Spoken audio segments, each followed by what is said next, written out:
Jonah Ballesteros. My pronouns are siya, he, him, and I am an equity, diversity, and inclusion program specialist here at Richardson ISD, and I do human rights advocacy in the Philippines and Filipino concerns nationally. Actually, I was discerning to be a local pastor. Coming from a lineage of um, elders. My great grandfather being a Methodist elder back in the Philippines, and then my grandfathers and my aunties and uncles were also elders, both here and the Philippines.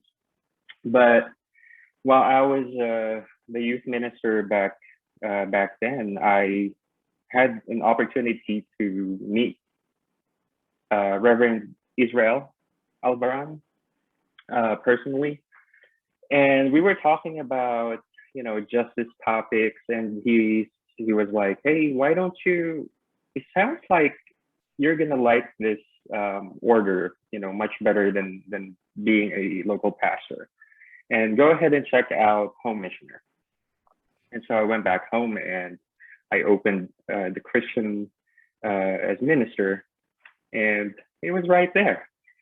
And just reading it was I just felt boxed in when I was a youth director, and there was really nothing outside of the walls of the church that we were doing.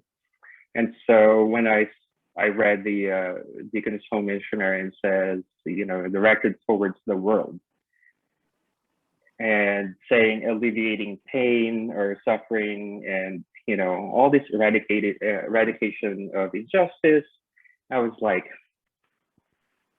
maybe this is it.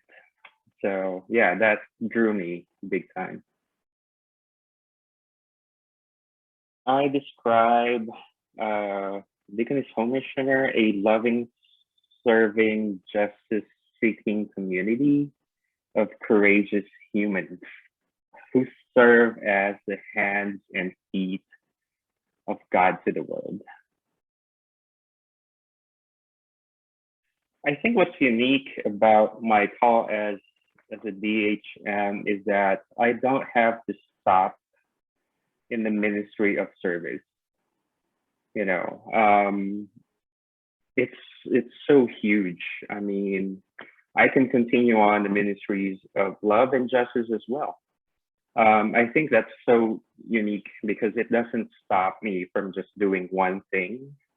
After my work, I still do things outside of work, even if I don't get paid doing it. So I think it's sky's the limit if you have time and energy to do it. Well, this is just from my experience. I guess I've attended like four or been a member of four different churches from the Philippines to here. But to me, churches, just my observation about churches, and every church that I've kind of visited was, there's so much just focused on the spiritual needs, which I'm not saying it's a bad thing, right? But the focus is just there. And you hear that same message pretty much all across the board. It doesn't matter if I'm here in Texas, I'm in California, I'm in New York, I'm in the Philippines. Pastors stick with the spiritual needs and how we are supposed to live our lives, right?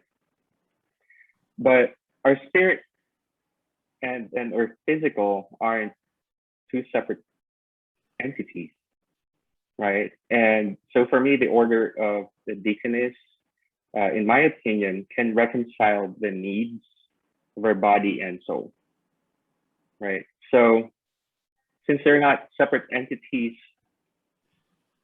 I think we fill in the gaps. The DHM fill in those gaps, that we can actually, tell the church or local church, like, hey, there's a ministry here. I think that, we can tap that ministry. I think we can help with this need. And so I think that's where the DHM is very important in the life of the church, because we can fill in those gaps.